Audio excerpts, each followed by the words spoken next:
Bonjour les amis, bienvenue sur Recettes du Brésil. Mon nom est Andrea et aujourd'hui je vais vous montrer comment préparer un entremets de mangue parfait pour la période de fête.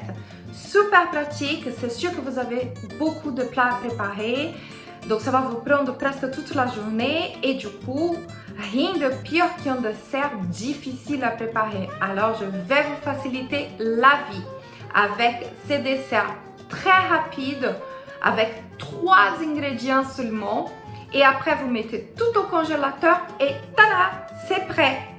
Ce dessert a une petite astuce, je ne vais même pas utiliser de la vraie mangue. Vous allez voir ce que je vais utiliser, c'est encore plus simple. Ça donne un goût délicieux de mangue, mais je n'ai pas enlevé la peau de la mangue, la découper, faire de jus, voir si la texture est bonne, rien de ça. C'est vraiment un dessert express. Alors, venez avec moi!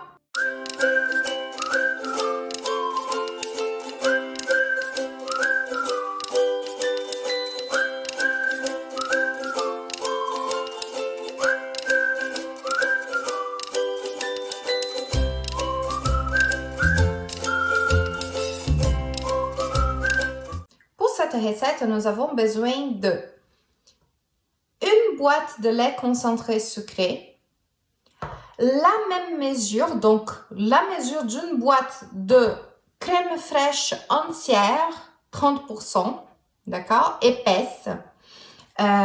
Donc pourquoi je laisse là? Parce que après que je vais verser mon lait concentré dans le blender, je vais verser en fait la crème fraîche ici pour savoir quelle est la bonne quantité.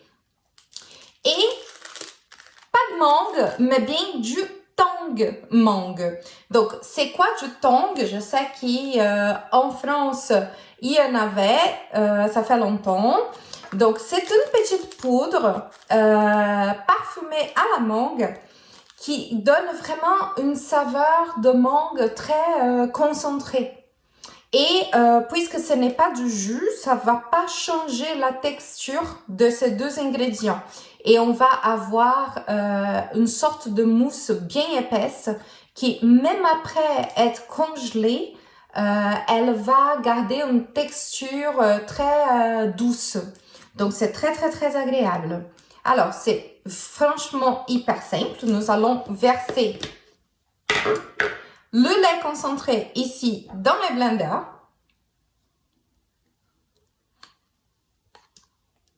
Est-ce que vous pouvez utiliser de la vraie mangue? Oui, bien sûr. Essayez de faire un jus bien épais de mangue. La texture va être un petit peu plus liquide, pas liquide vraiment, hein, mais moins épaisse que la mienne. Mais ce n'est pas grave du tout.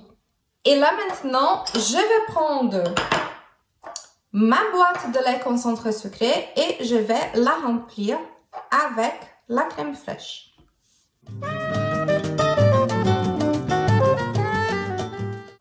Bon, finalement, comme vous voyez, ici j'ai un pot de 380 grammes, donc j'ai utilisé pratiquement tout, puisque la boîte de lait concentré sucré, c'est 397 grammes, donc on a juste une différence de 17 grammes, d'accord? Mais si vous avez un pot de 500 grammes, ça va être bien utile de verser la crème fraîche dans la boîte, comme ça vous saurez que vous allez avoir la bonne quantité. Et je verse dans le blender. Et voilà. Et maintenant, je vais verser mon tang manga, donc mangue, saveur mangue. Donc, les tangs, vous pouvez les trouver, bien sûr, pour ceux qui connaissent la chaîne, vous savez déjà, sur mon site e-commerce produits au pluriel du Brésil.com, donc comme vous voyez ici. Et les tangy mangue, bah, il est vraiment bon marché. Hein? Je ne saurais pas vous dire les prix exactement comme ça par cœur, mais c'est franchement hyper bon marché. Il y a aussi une autre marque sur les sites de petites poudres comme ça qui s'appelle Refrescante. C'est pareil, elle est juste moins célèbre que les tangs, mais si vous voulez faire avec d'autres parfums comme raisin, fruit de la passion et tout ça, goyave, nous avons tout ça sur les sites. Voilà la texture du tong. C'est vraiment une poudre. Là, je vais fermer mon blender et je vais vous montrer comment ça va être pendant qu'on mixe les tout ici. Et voilà, je vais vous montrer bien de près comme ça va être parce que c'est quand même assez épais. Et hop, on démarre.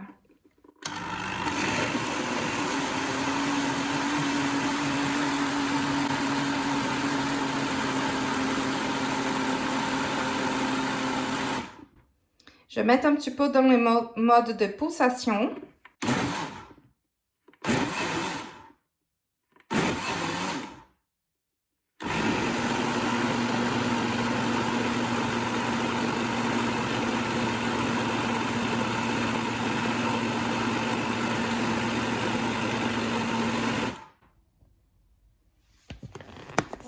Voilà.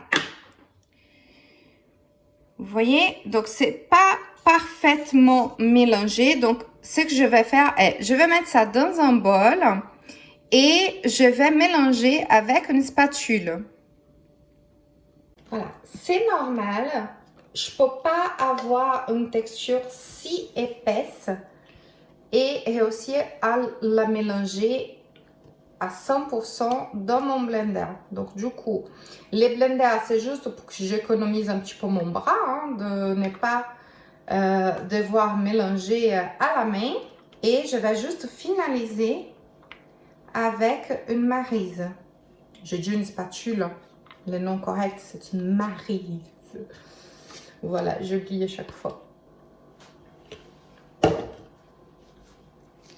Oh ben finalement, c'était quand même pas mal. Il n'y a pas grand chose vraiment à mélanger, donc c'est pas mal. J'aurais pu verser directement dans mon moule. Je vais vous montrer mon moule. Ne paniquez pas. Comme vous voyez, il est un peu taché. Vous voyez, ce n'est pas de la saleté, hein? C'est juste que je fais une bêtise. Donc, j'ai fait un gâteau aux carottes. Je l'ai mis au four. Donc, du coup, la couleur de carotte a complètement taché mon moule de silicone. C'est qui est bien dommage. Mais je l'aime toujours autant. Donc, maintenant, je vais verser un petit peu de mousse ici dans mon moule pour recouvrir un peu les fonds.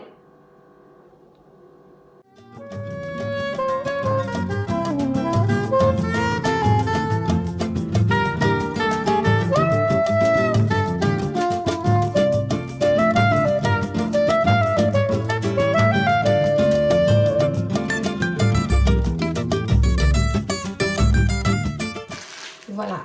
Et comme j'avais oublié de vous dire, nous allons avoir besoin de biscuits boudoir. Ceux-là, ils sont assez fins.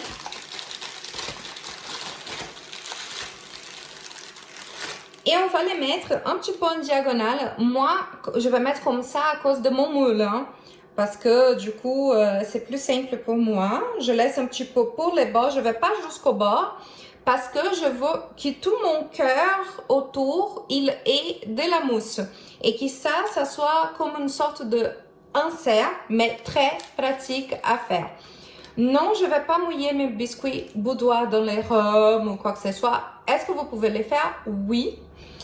Je ne vais pas les faire parce que mon mari n'aime pas trop les biscuits quand ils sont mouillés. Donc, je vais les laisser comme ça pour que ça donne une petite texture croustillante, un peu de croquant. Voilà. Donc, je les laisse telles quelles avec les petits sucres aussi. C'est bien sympa. J'aime pas celui-là, il y a un petit point noir. Voilà. Je vais compléter. Je vais accélérer un peu. Vous allez voir comment je vais compléter. Bon, si je parle pendant que ça fait du bruit, c'est compliqué.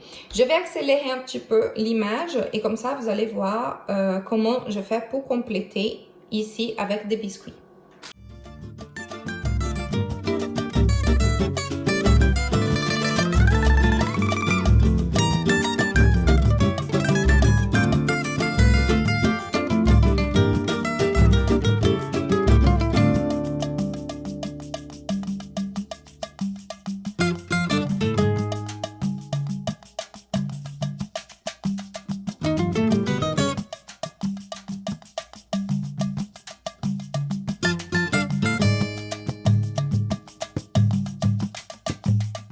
Et voilà, donc là, je vais recouvrir avec le reste de la mousse.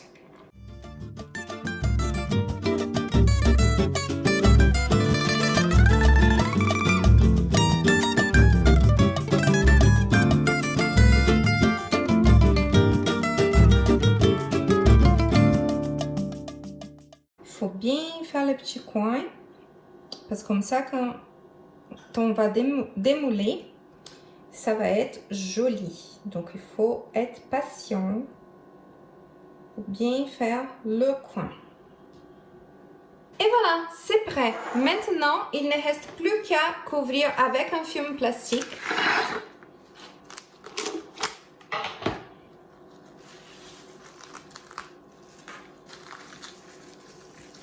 Et je vais le mettre au congélateur pendant beaucoup d'heures. Bien évidemment, ici pour la recette, j'avais déjà préparé un autre entremets d'avance pour vous montrer les résultats. Alors, j'ai laissé mon entremets toute la nuit au congélateur. Donc, du coup, le lendemain, il était parfait. Le démoulage a été extrêmement simple et je l'ai décoré avec des petits motifs de pâte à sucre de la marque Vahiné. Je fais pas du tout de la pub pour Vahiné ici, hein. Ce n'est pas du merchandising, je vais vous laisser ça bien clair. Attendez, je vais aller chercher la boîte pour vous montrer.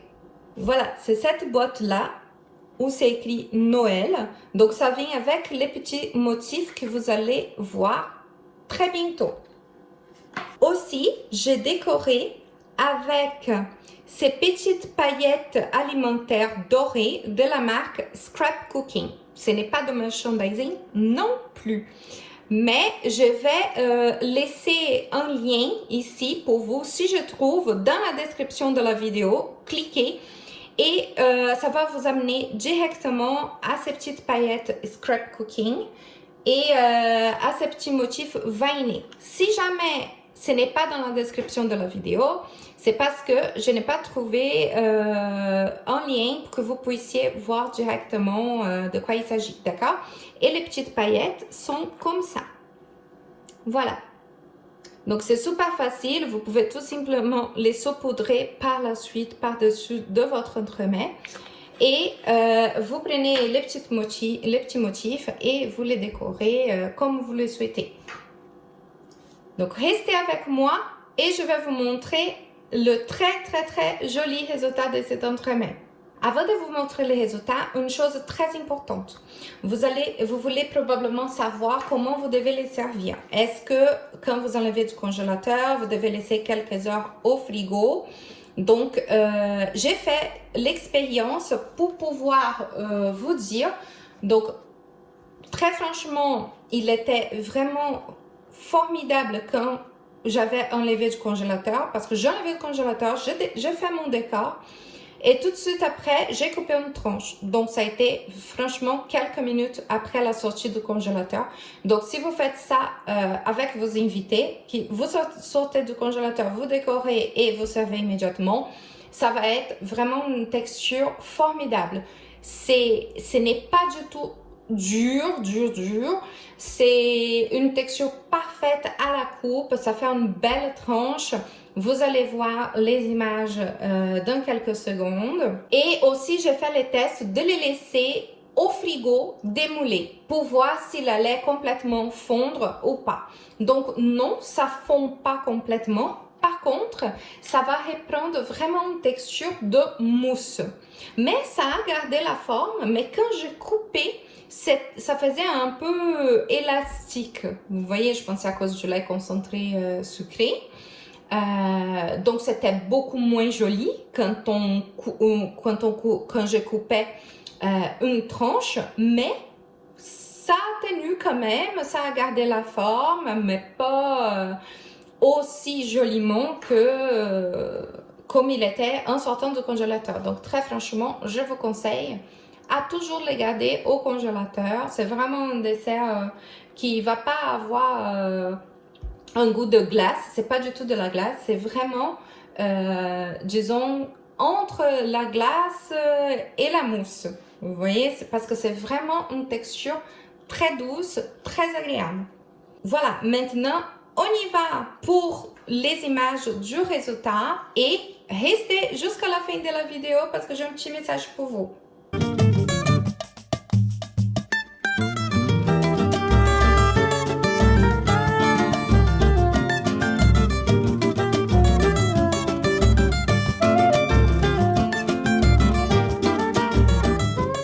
Alors les amis, si vous avez apprécié cette vidéo, n'oubliez pas de laisser votre j'aime, de cliquer sur la petite cloche pour activer les alertes, comme ça vous allez recevoir des notifications sur les prochaines vidéos que je vais mettre ici sur YouTube et aussi de vous abonner à la chaîne. Merci d'avoir resté avec moi jusqu'à la fin et à très bientôt sur Recettes du Brésil.